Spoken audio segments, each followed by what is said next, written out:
Welcome to the PMdistilled lesson.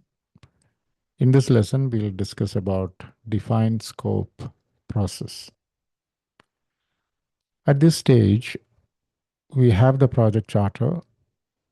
So that is the input. One of the input is the project charter, and the project charter contains high-level scope of the project. Then we have the project management plan coming as an input. Then other project documents like requirements documentation, assumptions log, stakeholder register. So all these documents are available as an input. And enterprise environmental factors is also an input while defining the scope. And we have the organizational process assets like the templates, historical project data, etc. So all these are inputs to define scope. So we started with the high-level scope.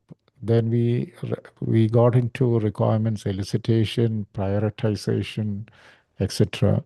So at this stage, we have detailed requirements, prioritized requirements uh, based on value, risk, urgency, Moscow, all those techniques we used.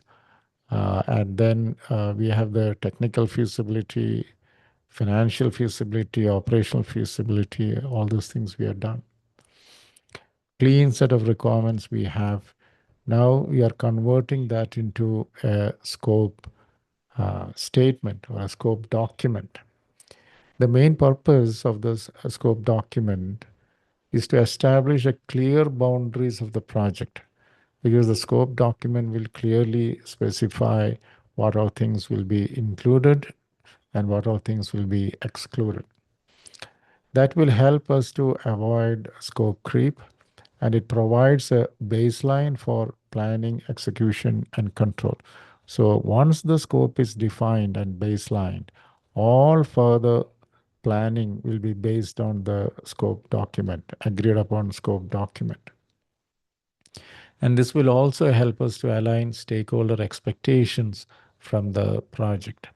The key benefits: it clarifies what is included and excluded, it improves planning and accuracy, enhances communication among stakeholders, and provides a baseline for measuring project performance. So, if the scope baseline is available, against that, we can see the progress. So the key takeaway: defined scope sets the foundation for successful project delivery by clearly defining what the project will and will not deliver. Uh, okay, tools and techniques for while defining the scope. One is expert judgment. We can get the help of experts to define the scope. Data analysis, maybe historical data of the organization, industry data. So all these things we can analyze. Sometimes we use voting while freezing the scope, because the features can be voted and the maximum, whichever features gets the maximum votes can be included in the scope. Then multi-criteria decision analysis. While evaluating every feature, we can do a multi-criteria decision analysis. That means we can give weightages for the investment required to build that feature. If we build that feature, what are the returns? And is it available in the competitor's product? Etc., etc. So a multi-criteria decision analysis also can be used while defining the scope. And as a manager, one should have excellent facilitation skills to bring together all the stakeholders together and work on the scope definition. Sometimes there could be conflicts arising, conflict of interest. So the project manager should have excellent conflict management skills. And we may do a product analysis while defining the scope. The first step in the product analysis is to come out with the product breakdown structure. The product breakdown structure, uh, the product breakdown structure list out very clearly the deliverables of the project. What are all the deliverables this project will deliver? So that gets into the product breakdown structure. And for product analysis, we may use systems analysis and value engineering as well. At a feature level, we can work out the value each feature will deliver, and based on that, we can prioritize. The key output, the project scope statement, that is the core output. This is the most important deliverable of this process, that is defined scope.